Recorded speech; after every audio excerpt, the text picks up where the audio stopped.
Good morning, students. So, we have started our chapter Light, Reflection and Refraction. So, what is the reflection we have studied, and what are the various laws which are used during the reflection of light? We also have studied spherical mirrors and important terms used in spherical mirrors.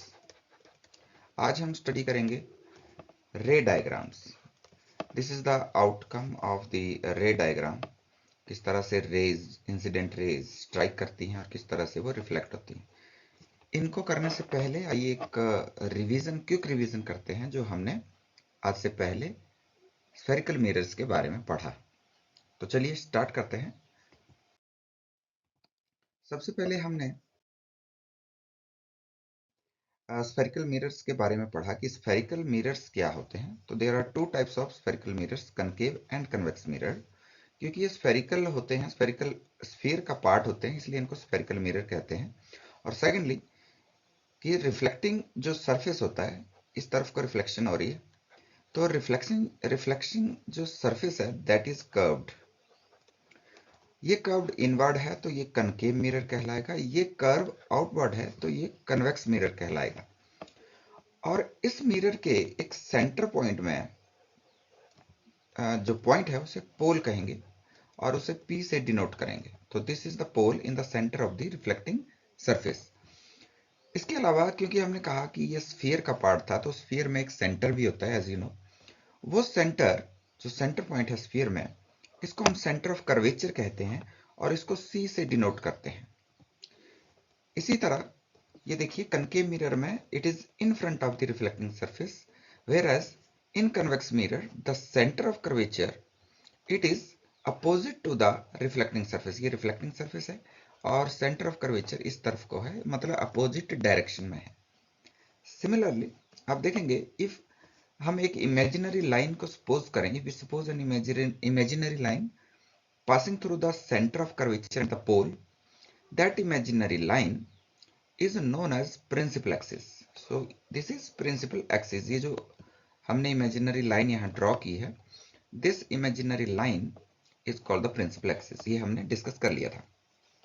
अब ये जो distance होती है sphere में centre point से लेके किसी point पर स्फीयर के, that is called radius, and this is the radius of curvature and is denoted by capital R.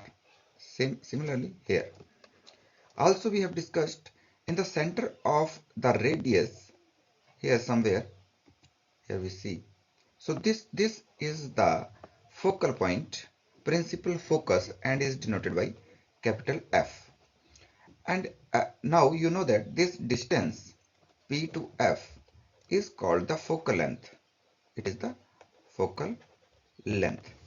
And now focal length is denoted by small f. Similar in the case of convex mirror.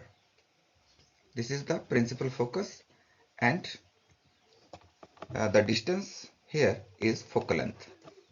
Okay, there is a relation between the radius of curvature and focal length, that we know that f is equal to half of the radius, or r is equal to double of the focal length. Also you see this reflecting surface of the mirror is known as aperture. m to n जो length है mirror की, इसको aperture कहेंगे.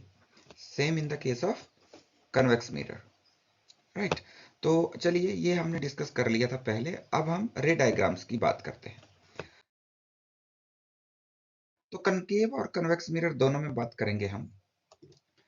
Concave mirror में आप देखें किस तरह से रे डायग्राम. तो किसी ऑब्जेक्ट के, मान लीजिए ये ऑब्जेक्ट है, इस ऑब्जेक्ट के किसी पॉइंट से there are million trillion of rays जो हैं वो एमिट होंगी और वो इस रिफ्लेक्टिंग सरफेस पर जाकर स्ट्राइक करेंगी.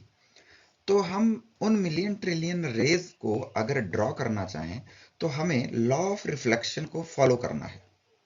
Now here, to study the formation of image by the spherical mirror, we need to draw ray diagram. इस रे डायग्राम का फायदा क्या है कि हमें वो एंगल, नॉर्मल एंगल और angle of incidence angle of reflection बनाने की जरूरत नहीं है, क्योंकि हमारे पास कुछ ऐसी रेज हैं जिनको हम आइडेंटिफाई कर चुके हैं कि ये जब स्ट्राइक करेंगी रिफ्लेक्टिंग सरफेस के ऊपर तो रिफ्लेक्टेड रे कहां से होकर जाएगी। सो ऐसी फोर रेज की बात हम करेंगे जिनके बारे में हम इजीली उनकी रिफ्लेक्टेड रे ड्रॉ कर सकते हैं, हमें विदाउट एंगल पता चल जाएगा, विदाउट मेकिंग एनी एंगल पता चल जाएगा। ठीक है, तो चलिए पहली रे की बात करते हैं। किसी भी ऑब्जेक्ट के किसी पॉइंट से कोई भी रे ऐसी आ सकती है जो स्ट्राइक करेगी स्फेरिकल मिरर के रिफ्लेक्टिंग सरफेस पर parallel to the principal axis. ये देखिए ये वाली जो इंसिडेंट रे हैं दोनों ही ये दो पॉइंट से आ रही हैं, एक यहां से आ रही है, एक यहां से आ रही है, तो किसी एक पॉइंट को लेना होता है हमने। तो चलिए पहली रे की बात कर रहे हैं हम। This first ray is striking on the spherical mirror, reflecting surface पर स्ट्राइक कर रही है स्फेरिकल मिरर के parallel to the principal axis. ये पैरेलल है देखिए। तो जब ये पैरेलल स्ट्राइक करेगी इस पॉइंट पे तो रिफ्लेक्शन के लिए हम यहाँ नॉर्मल एंगल बनाने की जरूरत नहीं है और एंगल को कैलकुलेट करें फिर जाके हम वो इसकी रिफ्लेक्टेड रे बनाएं। हमें डायरेक्ट पता है कि ये कहां से जाएगी। तो देखिए ये इंसिडेंट रे की रिफ्लेक्शन होगी through the principal focus of the spherical mirror. अब ये हमें पता चल गया है। आप देखें यहाँ पर अगर नॉर्मल एंगल बनाएंगे तो यहाँ पर नॉर्मल एंगल आपको पता है सेंटर से किसी भी पॉइंट को अगर आप मिला दें तो वो 90 डिग्री एंगल होता है वहां टेंजेंट के ऊपर। तो ये 90 डिग्री है। अब ये जो एंगल है it is equal to the angle I is equal to angle R. So ये भी रूल को फॉलो कर रहा है रिफ्लेक्शन। ऐसा नहीं सोचना अपनी मर्जी से गया है, लॉ को फॉलो करते हुए ही गया है। सिमिलरली एक और हमने रे बनाई है तो इसमें भी ऐसा ही होगा। ये दूसरी रे भी प्रिंसिपल फोकस से होकर क्रॉस कर रही है, राइट। अब चलेंगे हम कन्वेक्स मिरर में क्या कहेंगे। यहां हमने क्या दिया, when an incident ray fall on the reflecting surface of the concave mirror parallel to the principal axis then it reflect through the principal focus of the concave mirror. ये हम कह सकते हैं। अगर कन्वेक्स में जाएंगे तो क्या कहेंगे, क्योंकि उसमें प्रिंसिपल फोकस तो अपोजिट साइड में है तो वहां से होकर रिफ्लेक्टेड रे कैसे जा सकती है, चलिए देखते हैं। तो ये है हमारे पास convex mirror and in this convex mirror हम कहेंगे अगर कोई पैरेलल रे आएगी तो कहां से जाएगी, अंदर तो नहीं जा सकती। तो देखते हैं, ये हमारी इंसिडेंट रे है। नाउ आफ्टर रिफ्लेक्शन ये तो पीछे को जानी चाहिए, रिफ्लेक्शन तो बैक साइड को होगा। तो हम क्या देखते हैं कि ये जो रिफ्लेक्टेड रे है ये ऐसा लगता है it is diverging from the principal focus of the mirror. तो यहां से डाइवर्ज करती हुई हमें एहसास होगा इसका, ये अपीयर होगी। तो देखिए ये जो रिफ्लेक्टेड रे है तो ये reflected ray appear to be diverge from the principal focus. एक और रे बनाते हैं, इसमें भी जो रिफ्लेक्टेड रे है वो यहीं से अपीयर हो रही है कि वो डाइवर्ज हो रही है प्रिंसिपल फोकस से। तो दोनों में बोलने का डिफरेंस है, बाकी सेम है। हमें पता है रिफ्लेक्शन पीछे को होनी है और कन्वेक्स मिरर में फोकस जो है अपोजिट साइड में है तो वहां तो रे नहीं जाने वाली रिफ्लेक्शन के बाद। चलिए पहली रे की बात की कि जो पैरेलल आएगी प्रिंसिपल एक्सिस के वो रिफ्लेक्शन के बाद या तो प्रिंसिपल फोकस से होकर जाएगी कनकेव मिरर में या प्रिंसिपल फोकस से आती हुई हमें अपीयर होगी कन्वेक्स मिरर में। नेक्स्ट सेकंड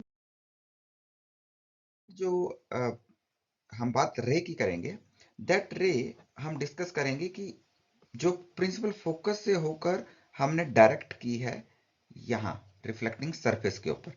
ऐसी कोई रे अगर किसी ऑब्जेक्ट के पॉइंट से आ रही है तो देखिए ये मान लीजिए ये रे है इंसिडेंट रे जो कहां से होकर जा रही है, it is directing toward the concave mirror through the principal focus. Principal focus से होकर डायरेक्ट की गई है यहां पर and it strike on the reflecting surface through the principal focus. तो ये पहली वाली रे के अपोजिट है, वो पैरेलल आ रही थी तो फोकस से होके जा रही थी, अब ये फोकस से होके जा रही है तो पैरेलल रिफ्लेक्ट करेगी। ये देखिए तो ये रिफ्लेक्टेड रे पैरेलल जाएगी वापस। तो ये जो कनकेव मिरर है इसमें जब भी आप किसी ऑब्जेक्ट से किसी रे को प्रिंसिपल फोकस से होकर रिफ्लेक्टिंग सरफेस की ओर भेजेंगे तो रिफ्लेक्टिंग सरफेस पर स्ट्राइक करने के बाद वो रिफ्लेक्ट होगी parallel to the principal axis. ठीक है, अब यही चीज को अगर हम कन्वेक्स में करें तो हम क्या बोलेंगे, जो इंसिडेंट रे है अब कहां जानी है, we are directing in case of convex mirror, if any ray is directed toward the principal focus of the convex mirror. ये देखिए, ये कन्वेक्स मिरर के प्रिंसिपल फोकस की ओर को डायरेक्ट की है, प्रिंसिपल फोकस तक पहुंची नहीं है. If it is directed toward and strike on the reflecting surface, after reflection it passed parallel to the principal axis. तो पहली ये सेकंड रे है, पहली और सेकंड रे एक दूसरे के अपोजिट हमने देख ली है. ये एक और हम रिफ्लेक्टेड रे बनाएंगे तो वो भी देखिए parallelly to the principal axis जा रही है. चलिए, दो रेज हो गई, इजी हैं, एक दूसरे के अपोजिट है. नाउ द थर्ड वन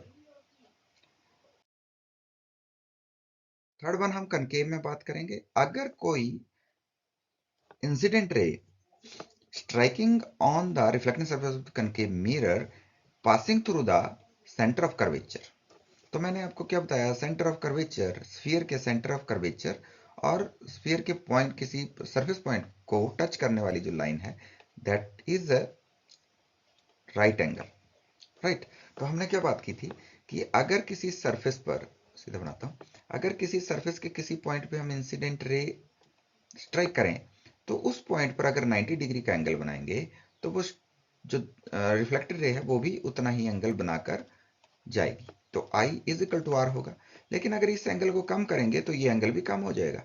और इसी तरह अगर हम डायरेक्ट इसी एंगल पे भेज देंगे, यानी कोई एंगल नहीं बन रहा है नॉर्मल पे, तो वापस भी इसी एंगल पे आनी चाहिए. रिफ्लेक्टेड रे भी कोई एंगल नहीं बनाएगी. तो सिमिलर इन द केस, इस केस में भी क्या होगा, रिफ्लेक्टेड रे भी बैक रिफ्लेक्ट हो जाएगी इसी डायरेक्शन में. तो देखिए, ये देखिए, रिफ्लेक्टेड रे इसी डायरेक्शन में जा रही है. एक और रे बना रहे हैं हम, सेम इन दिस केस. अब यही चीज अगर हम कन्वेक्स में कहें तो हमें ये रे डायरेक्ट करनी है. It is not passing through the centre of curvature of the convex mirror, but the incident ray is directed toward the centre of curvature. देखिए यहाँ पे कन्वेक्स मिरर में हमने देखा कि ये रे, इंसिडेंट रे आ रही है and it is striking on the surface of the convex mirror, reflecting surface पे strike कर रही है and it is directed toward the center of the curvature. Then after reflection it went back in the same path.